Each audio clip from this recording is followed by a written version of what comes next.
principaux enjeux du projet qu'on a mené en matière de data, et on l'a appelé Welcome Data, puisque c'est notre ADN de service chez Accor, c'était à la fois d'industrialiser, de disposer d'une data efficace pour améliorer notre business, mais aussi mettre à disposition de la data pour nos régions, pour qu'elles optimisent localement leur propre business, puisqu'on est une entreprise worldwide avec une action évidemment locale et une activation du business qui veut être locale. Alors pour mener le projet, on a mis en œuvre évidemment des compétences, c'est le premier sujet en matière de data, pour traiter toute notre chaîne qui va de la collecte au traitement et justement à l'exposition de cette data. Donc on a aussi complètement refondu l'architecture qui permet de mettre en œuvre ce service.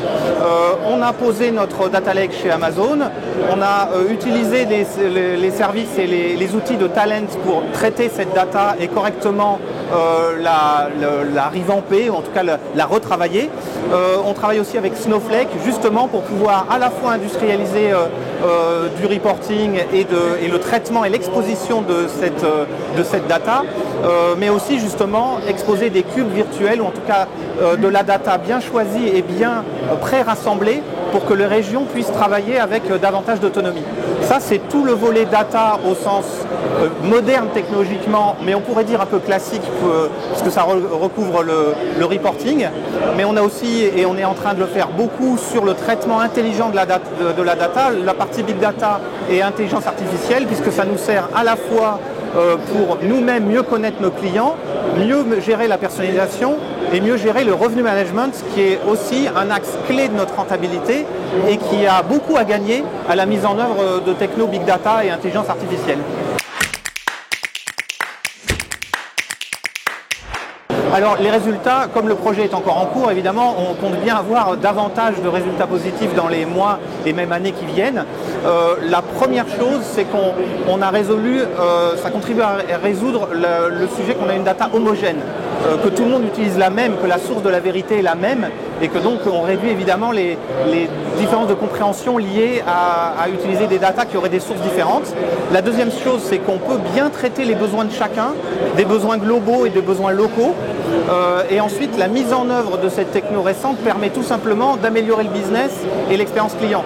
Donc ce projet ne s'approprie pas à lui tout seul la création de valeur de la croissance d'Accor ou de la satisfaction client, mais en tout cas il contribue grandement à ce qu'avec la personnalisation et l'optimisation de nos revenus, on améliore le business d'Accor tout simplement.